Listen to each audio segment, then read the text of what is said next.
ok sẵn dương ban chọc vậy ông piរបៀបដាក់លេខតាមប្រព័ន្ធ omega និងប្រព័ន្ធ data ទៅលើ unsaturated fatty acid ឥឡូវយើងនិយាយអំពី lipid ថាតើ lipid នឹងបង្កឡើងពីអីដំបូងយើងនិយាយអំពី simple lipid ពីព្រោះថា lipid វាមាន simple និង complex lipid simple lipid ដំបូងគឺនិយាយអំពី triglyceride ឈ្មោះវាណា triglyceride ឬក៏ triacetylglycerol ដែលយើងឲ្យឈ្មោះកាត់ថា TAG អូខេអញ្ចឹងអានឹងវាជាខ្លាញ់ដែលយើងឆាញ៉ាំបំពងញ៉ាំរាល់ថ្ងៃហ្នឹងអញ្ចឹងនៅក្នុងនេះគេបែងចែកជា2ទៀតពពួក lipid ហ្នឹងវាមាន fat ហើយនិង oil fat គឺយើងសំដៅទៅលើពពួក lipid ដែលមានសភាពរឹងនៅក្នុងសីតុណ្ហភាពបន្ទប់នេះហើយចំពោះoil គឺពពួកដែលមានលក្ខណៈជាសារធាតុរាវនៅសីតុណ្ហភាពបន្ទប់អញ្ចឹងអារឹងអារាវហ្នឹងវាអាស្រ័យទៅលើសម្ព័ន្ធមួយជាន់និងពីរជាន់របស់ fatty acid ហ្នឹងហើយឥឡូវយើងនិយាយអំពី triglyceride មុនគេ TAG អញ្ចឹង TAG ហ្នឹងបង្កឡើងពី3 fatty acid 1 2 3បូកជាមួយនឹង1 molecule glycerol គឺអាល់កុលអូខេអញ្ចឹងនេះគឺ1 2 3 fatty acid បូកជាមួយនឹង1 molecule glycerol ក្នុងនេះគេយក fatty acid stearic acid oleic acid palmitic acid ដើម្បីយកមកប្រតិកម្មជាមួយ glycerol ឲ្យក្លាយទៅជា TAG អូខេអញ្ចឹងនេះគឺជារូបមន្តទូទៅរបស់ខ្លាញ់ក្នុងទម្រង់ជា TAG សម័យការតាំងប្រតិកម្មវាទូទៅគឺយក1 molecule glycerol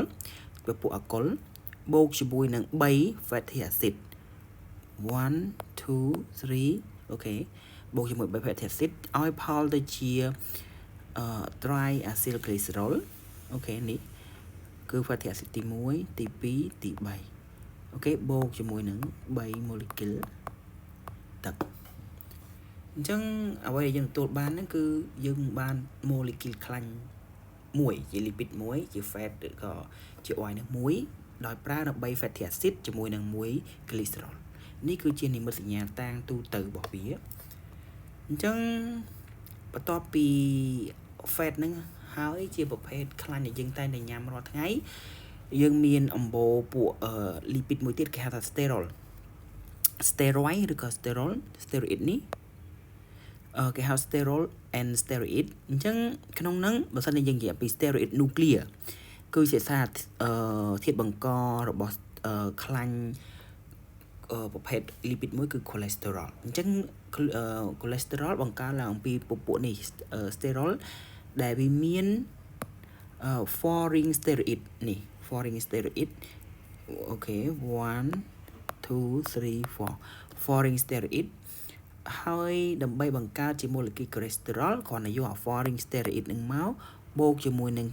ខ្សែកាបោនចំនួន1ភ្ជាប់ជាមួយនឹង foreign steroid និងភ្ជាប់ជាមួយនឹងបង្គំ OH នៅកន្លែងនេះវាបានទៅជា molecule cholesterol អញ្ចឹងដល់ពេលវាចង់ខ្លាយទៅជាខ្លាញ់ដែលមួយប្រភេទទៀតឈ្មោះថា cholesterol ester ឬក៏អង់គ្លេសគេហៅថា cholesterol ester វាត្រូវបូកនៅfatty acid មួយជាមួយនឹង cholesterol អញ្ចឹងវាបូកឲ្យអានេះគឺជា ester bond វាបូក fatty acid ឲ្យមក cholesterol នេះមួយវាคล้ายទៅជា cholesterol ester ហ្នឹងហើយតែជាប្រភពស្ថិតនៅក្នុងម្ហូបដែលអត្រីដែលយើងញ៉ាំក្នុងទម្រង់ជា cholesterol ester អូខេអញ្ចឹងតើ cholesterol ហ្នឹងមានតួនាទីធ្វើអី cholesterol នេះគឺជា molecule cholesterol វាអាចបំលែងទៅជា molecule គីមីដែលមានសមាសធាតុសំខាន់ មេកានីសសំខាន់នៅក្នុងខ្លួនរបស់យើងឧទាហរណ៍វាអាចបំលែងជា bile salt ដែលផលិតដោយថ្លើមអញ្ចឹងដំបូងវាបំលែងជា bile acid step ដំបូងគឺបំលែង cholesterol ទៅជា 7 alpha hydroxycholesterol បន្តមកទៀតវានឹងក្លាយទៅជា bile salt សម្រាប់ធ្វើ emulsification lipid ធំៗឲ្យតូចៗមានថាបំបែកដុំ lipid ធំៗឲ្យទៅតូចៗដែលស្តុកទុកនៅក្នុងថង់ប្រមាត់ទី2វាអាចបំលែងដោយ steroid hormone អូខេ steroid hormone អញ្ចឹងនៅក្នុងនេះវាឃើញថាវាអាចបំលែងជាសាច់ hormone តាមសាច់ gland ដូចជាបង្កើតទៅជា testosterone ឬក៏ estradiol អូខេគឺជា hormone ភេទក្រៅពីហ្នឹងក៏វាអាចបំលែងដូចជាពពួកវីតាមីនអូខេនេះគឺជា molecule cholesterol ខ្លួនយើងនឹងប្រើកាំរស្មី UV បំលែង cholesterol ក្រោមស្បែកឲ្យទៅជាដំបូងវាបំលែងដូចជា 7 hydrocholesterol ហើយប្រើ UV ដើម្បីបំលែងដូចជា vitamin D3 អញ្ចឹងខ្លួនយើងក៏បំលែង cholesterol ឲ្យទៅជា 7 hydrocholesterol ហើយយើងគេថាយើងទៅហាលថ្ងៃដើម្បីយក vitamin D ហ្នឹងគឺបំលែងអំពី cholesterol នេះឲ្យដំបូងគឺវាបំលែងពី cholesterol ទៅជា 7 hydro cholesterol ហើយបន្តមកទៀត UV នឹង convert វាទៅជា vitamin D3 ដើម្បីយកទៅប្រើប្រាស់អានេះខ្ញុំនិយាយមិញវាបំលែងដូចជា balsol នៅក្នុងថ្លើមឬ bile acid ដើម្បីសម្រាប់បំបែកនៅ lipid ធំឲ្យទៅជាតូចអញ្ចឹងនេះគឺជារូបភាពនៃ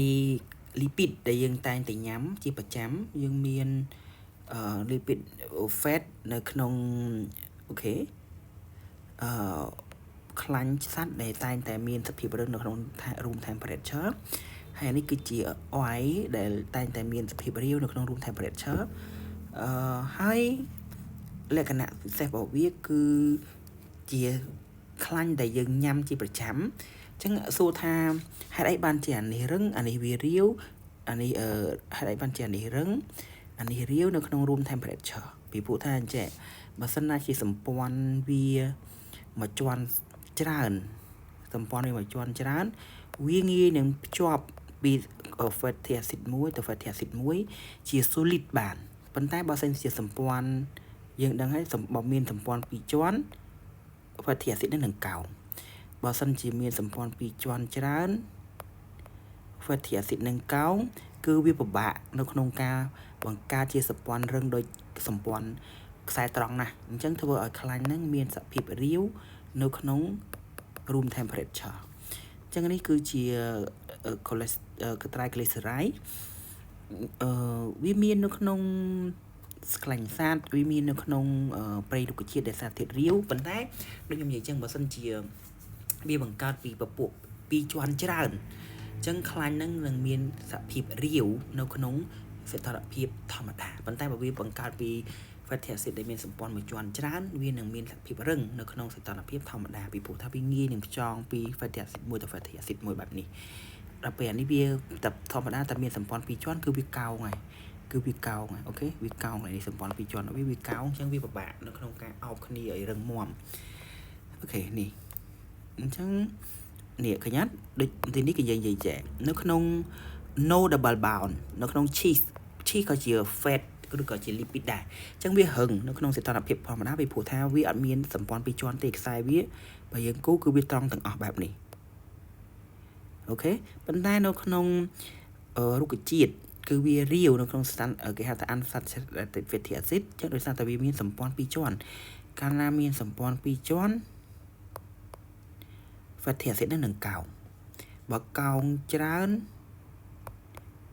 វាពិបាកក្នុងការចងសម្ព័ន្ធឲ្យរឹងជាមួយគ្នាអូខេ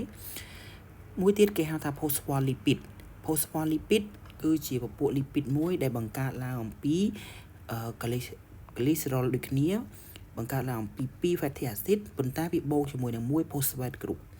អញ្ចឹងបើសិនជាវាបូក fatty acid នេះមួយទៀតវាទៅជា tag បាត់ហើយគាត់នៅដាច់កន្លែង phosphate group វាចោលមួយវាយកកន្លែង C នៃ glycerol មួយហ្នឹងទៅបូកជាមួយនឹង phosphate group វិញអញ្ចឹងវាទៅជា phospholipid អញ្ចឹងអានេះគឺជា steroid ជាប្រភេទខ្លាញ់ដែលមាន foreign steroid nuclear នេះ foreign steroid nuclear ហ្នឹងដែលខ្ញុំនិយាយថាវាអាចមាន cholesterol អញ្ចឹងនៅក្នុង cholesterol ហ្នឹងវាអាចបំលែងជា hormone ភេទមាន testosterone estrogen ហើយអាចបំលែងជា vitamin D អូខេវាអាចបំលែងទៅជាពពួក balsol អូខេអានេះយើងនិយាយអំពី VAC ហ្នឹងពពួក long carbon chain វាមានដូចនៅក្នុងសំបុកឃ្មុំវាមាននៅក្នុងតិចរបស់យើងអីចឹងទៅវាជាប្រភេទ lipid លក្ខណៈដូចកមួនឃ្មុំគេហៅថា wax ដោយសារតែវាមានសម្ព័ន្ធខ្សែកាបូនហ្នឹងវែងខ្លាំងអូខេ